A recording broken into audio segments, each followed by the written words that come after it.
महाराष्ट्र में कोरोना से हाहाकार मचा हुआ है, लेकिन कोरोना की आफत के बीच आज एक और आफत सामने आ गई। मुंबई से सटे विरार में जान बचाने गए मरीज अपनी जिंदगी अस्पताल की लापरवाही से खो बैठे। दरअसल विजय वल्लभ कोविड अस्पताल में सुबह 3:30 बजे के करीब आग लग गई और इस आग की चपेट में आने से 13 लोगों की मौत हो गई।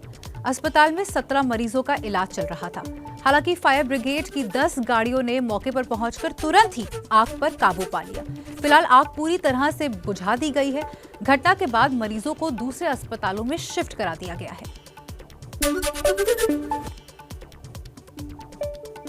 विरार आग हादसे में मरीजों के परिजन आरोप लगा रहे हैं कि अस्पताल में लापरवाही बरती गई, जिससे ये हादसा हुआ। परिजन अस्पताल के बाहर हंगामा और विरोध प्रदर्शन कर रहे हैं। अस्पताल प्रबंधन के मुताबिक आग एसी में लगी और धीरे धीरे उसके बाद पूरे आईसीयू वार्ड में फैल गई। महाराष्ट्र के सीएम उद्धव ठाकरे ने हादसे की जांच के आदेश दे दिए हैं। इस हादसे को लेकर बीजेपी महाराष्ट्र के स्वास्थ्य मंत्री राजेश टोपे का इस्तीफा मांग रही है। देश में कोरोना के बढ़ते मामलों और मौजूदा हालात से निपटने की रणनीति पर चर्चा के लिए पीएम मोदी आज 3 अहम बैठकें करेंगे। अधिकारियों के साथ पीएम की पहली बैठक अभी चल रही है।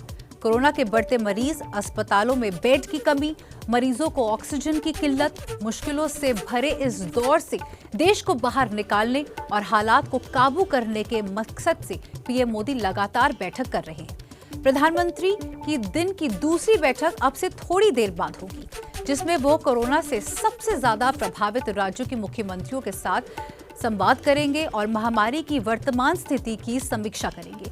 इसके बाद प्रधानमंत्री दोपहर 12:30 बजे देश के बड़े ऑक्सीजन निर्माताओं से बातचीत भी करेंगे।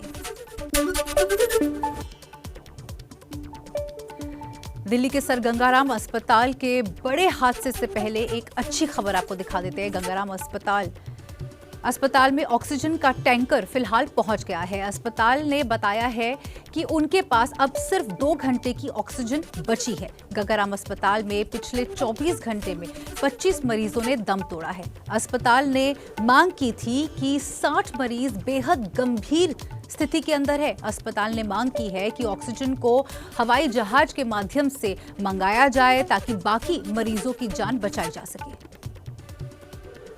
जान लेते हैं कुछ और खबरें इसी तरह इत्मीनान से।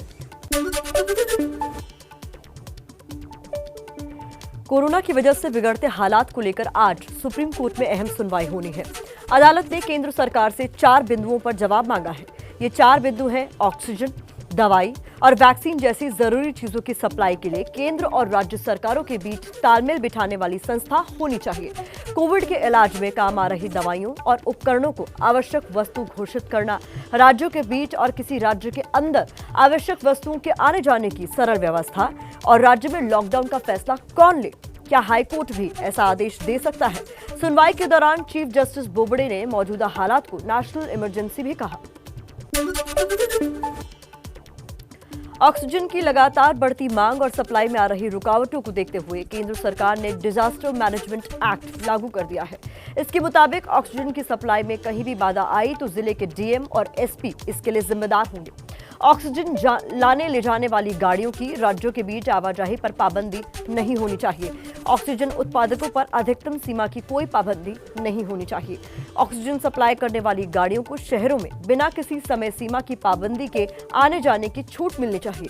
सरकार के नए निर्देशों के मुताबिक 9 उद्योगों को छोड़कर बाकी सभी उद्योगों को ऑक्सीजन सप्लाई पर अगले आदेश तक रोक लगा दी गई है। ऑक्सीजन एक्सप्रेस संजीवनी बनकर महाराष्ट्र की तरफ चल पड़ी है। एक के बाद एक नजर आते इन टैंकरों में वो ऑक्सीजन भरी है जिसका कोरोना मरीजों को बेसब्री से इंतजार है। ऑक्सीजन एक्सप्रेस रवाना होने की जानकारी केंद्रीय रेल मंत्री पीयूष गोयल ने दी। पीयूष गोयल ने कहा कि लिक्विड मेडिकल ऑक्सीजन टैंकर को लेकर पहली ऑक्सीजन एक्सप्रेस विशाखापट्टनम से महाराष्ट्र के लिए रवाना हो गई है। इस ऑक्सीजन एक्सप्रेस में 100 टन एलएमओ यानी लिक्विड मेडिकल ऑक्सीजन मौजूद है। दरअसल महाराष्ट्र और मध्य प्रदेश ने केंद्र सरकार और रेलवे से ऑक्सीजन सप्लाई का रेल के जरिए भेजने का अनुरोध किया था, जिसके बाद इन ट्रेनों की आवाजाही के लिए ग्रीन कॉरिडोर बनाया गया। देश में कोरोना का रिकॉर्ड तोड़ प्रहार जारी है। कल एक दिन में दुनिया में सबसे ज्यादा केस भारत में आए। जहां कल 3,14,000 केस आए, तो वहीं आज भी ऐसी ही आशंका जताई जा रही है कि ये आंकड़ा और बढ़ सकता है। देश में कल 2,104 लोगों की कोरोना के कारण मौत हो गई। महाराष्ट्र, दिल्ली, यूपी, कर्नाटक समेत कई राज्यों में हालात बेकाबू होते जा रहे हैं। ऑक्सीजन की कमी की वजह से भी कई शहरों में मरीजों को काफी ज्यादा दिक्कतें हो रही हैं। इस बीच देश में वैक्सीनेशन ने भी रफ्तार पकड़ी है। अब तक 12 करोड़ से ज्यादा लोगों को वैक्सीन की डोज लगाई जा चुकी है। बढ़ते कोरोना को रोकने के लिए देश के कई राज्यों में पाबंदियां और सख्तियां जारी हैं, तो इस दिशा में लगातार और नए कदम भी उठाए जा रहे हैं। यूपी में पहले से जारी कोरोना पाबंदियों के बीच योगी सरकार ने अब वीकेंड यानी शनिवार और रविवार को पूरे प्रदेश में लॉकडाउन का फैसला किया है, जो आज रात 8 बजे से लागू हो रहा है। यूपी में शुक्रवार रात 8 बजे से सोमवार सुबह 7 बजे तक लॉकडाउन रहेगा। इसके अलावा जिन जिलों में 500 से ज्यादा कोरोना मरीजों का इलाज चल रहा होगा, वहां हर दिन रात 8 बजे से अगले दिन सुबह 7 बजे तक जरूरी सेवाओं को छोड़कर बाकी सभी गतिविधियां बंद रखने के आदेश जारी हुए हैं। कोरोना के बढ़ते मामलों को देखते हुए हरियाणा की खट्टर सरकार ने भी नए फैसले लिए हैं। हरियाणा में आज से शाम 6 बजे तक सभी दुकानों को बंद करना होगा। राज्य में सभी स्कूल भी 31 मई तक के लिए बंद कर दिए गए हैं। हरियाणा में अभी रात 10 बजे से सुबह 5 बजे तक कोरोना कर्फ्यू लागू है। सीएम खट्टर ने राज्य में लॉकडाउन की योजना से अभी इनकार किया है।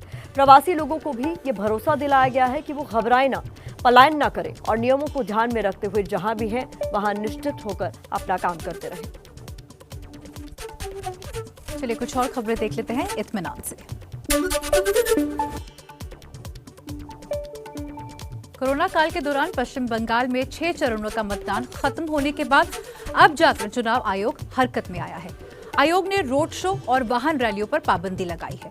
नए आदेश के मुताबिक पश्चिम बंगाल में road show, bike rally, cycle rally, पद यात्रा ये सब रद्द कर दी गई है। जिन कार्यक्रमों को पहले से ही इजाजत मिली हुई थी, उन्हें भी रद्द कर दिया गया है। चुनावी सभाओं में सोशल डिस्टेंसिंग के साथ 500 लोगों को आने की इजाजत दी गई है। चुनाव आयोग का ये आदेश 7वें चरण के प्रचार के आखिरी दिन से पहले आया है। 26 अप्रैल को 36 सीटों पर होने वाले मतदान के लिए आज शाम 6:30 बजे प्रचार थम जाएगा।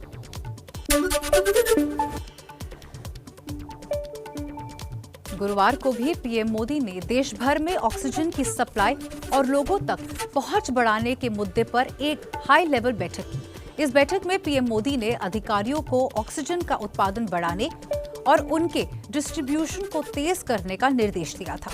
इन अहम बैठकों के मद्देनजर प्रधानमंत्री ने आज पश्चिम बंगाल का अपना चुनावी दौरा रद्द कर दिया है।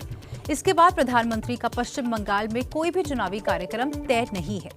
बीजेपी ने इससे पहले घोषणा की थी कि वह कोविड-19 के बढ़ते मामलों के मद्देनजर छोटी छोटी रैलियां करेगी। इसके बाद तय हुआ कि प्रधानमंत्री शनिवार की प्रस्तावित रैलियों की जगह सिर्फ शुक्रवार को ही चुनावी कार्यक्रम करेंगे, लेकिन अब पीएम का दौरा रद्द हो चुका है। चुनाव आयोग के आदेश के बाद ममता बनर्जी ने अपनी रैलियां रद्द कर दी है। अब वो वर्चुअल सभाएं करेंगी। पीएम मोदी भी आज शाम 5 बजे वर्चुअल रैली करेंगे, जिसमें मालदा, मुर्शिदाबाद, बीरभूम और कोलकाता के मतदाताओं को संबोधित करेंगे। चुनावी रैलियों को लेकर आयोग ने नए फैसले से पहले कोलकाता हाईकोर्ट ने कोरोना नियमों का पालन न होने पर चुनाव आयोग से नाराजगी जताई थी। 26 अप्रैल को 36 सीटों पर होने वाले मतदान के लिए आज शाम 6:30 बजे तक प्रचार थम जाएगा। बंगाल में पिछले 24 घंटे में कोरोना के सबसे ज्यादा 11,948 मरीज सामने आए हैं। 56 लोगों की कोरोना से मौत भी हुई है। एबीपी न्यूज आपको रखे आगे।